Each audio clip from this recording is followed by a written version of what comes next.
What's the Donzo? Oh my god. Or Shisui is just so ass. I might hate Shisui more than fucking Toby Rama. Like, just because Shisui is just so fucking stupid. Like, I can't wrap my head around how, like, niggas think Shisui is so powerful, and then, like, every iteration of Shisui gets beaten by the exact same guy. He has been folded 3 different times by the same nigga. Like what the fuck? And if anything, if you want to count it for real, he's been folded 4 times by that nigga. He got folded in the novel, he got folded in the game, he got folded in the anime filler, and then in the fucking manga it happens too. The nigga's been folded in 4 different iterations of the story. Why do y'all wanna keep fucking that nigga over? Like when niggas are voting for Shisui on the fucking Naruto Top 99 thing, I'm like, bro, stop. Like, why do y'all want to see this nigga get fucked over for a 5th time? Like, sure, we can learn some like lore shit about Shisui, but so like the basis for why you would want to learn more about a character is the fact that they have like an interesting spot in the story, right? Or like something interesting about them. The only thing interesting about Shisui is the fact that he used body flicker a lot and he has really strong genjutsu. We saw both of his eyes genjutsu get used, so we know how strong it is, and we saw other people use body flicker. So what's the point in finding out more about Shisui's character when we already know exactly how it ends and the details of his life are not that interesting? Think about this. Ao fought Shisui. So he fought Shisui a few times in the war arc, according to himself. Not war arc, but in the last war. He fought Shisui a few times, and he couldn't kill Ao. He then lost to Danzo. What about Shisui from canon material, by the way? What about Shisui from the manga makes you want to know more about him? Anything more about Shisui that you could know isn't going to be interesting in any way. I just don't understand why anyone would want to vote for him at that point. Sasuke would run through the entire Demon Slayer verse in the tuning exams. Appreciate the 20 though. That slow ass verse.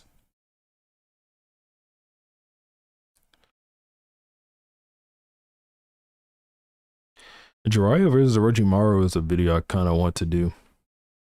It's not as debated anymore as it was like when I first got into the Naruto community in like 2019. But yeah.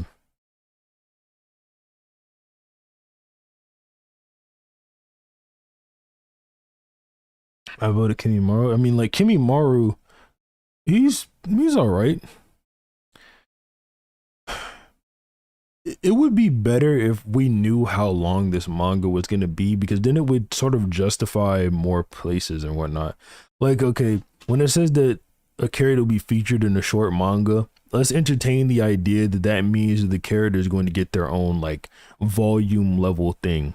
That would be around like 10 chapters. That's about the length of a normal volume, right? 9 to 10 chapters.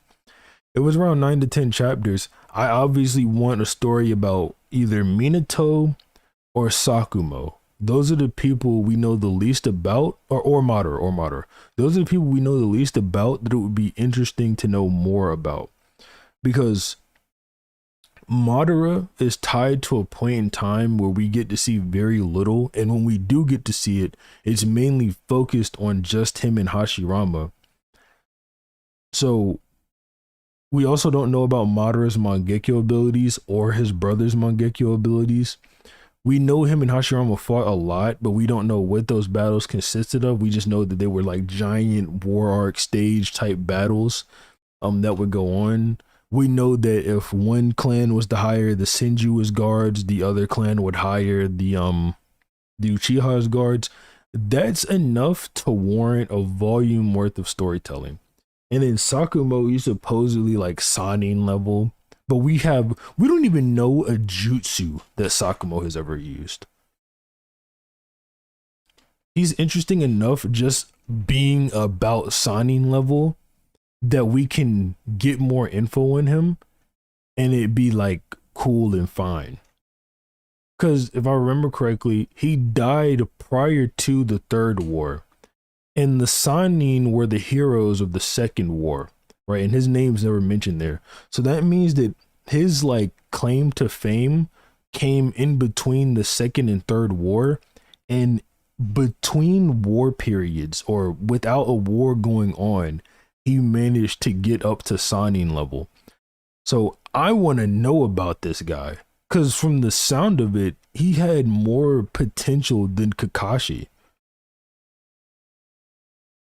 And then Minato, obviously, you got a bunch of things from the third war that we could then learn. Minato supposedly fought the Raikage and B multiple times.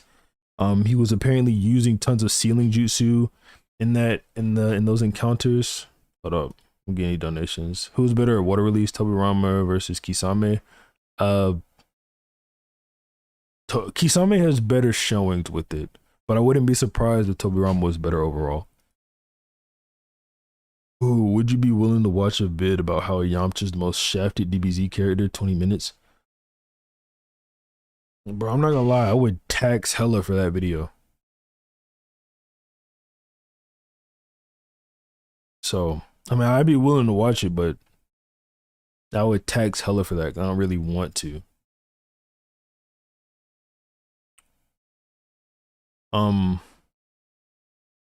but yeah. Minato would also give us like a bunch of shit we could learn. Like, bro, I'll even take Tobirama, bro. Just don't give me Shisui. Tobirama, actually, I would take Tobirama too as like the fourth person because Tobirama has he the point in time where Tobirama appears, we know basically the least about. Appreciate the $2, Assassin Knight. So I'd also like to see Tobirama die.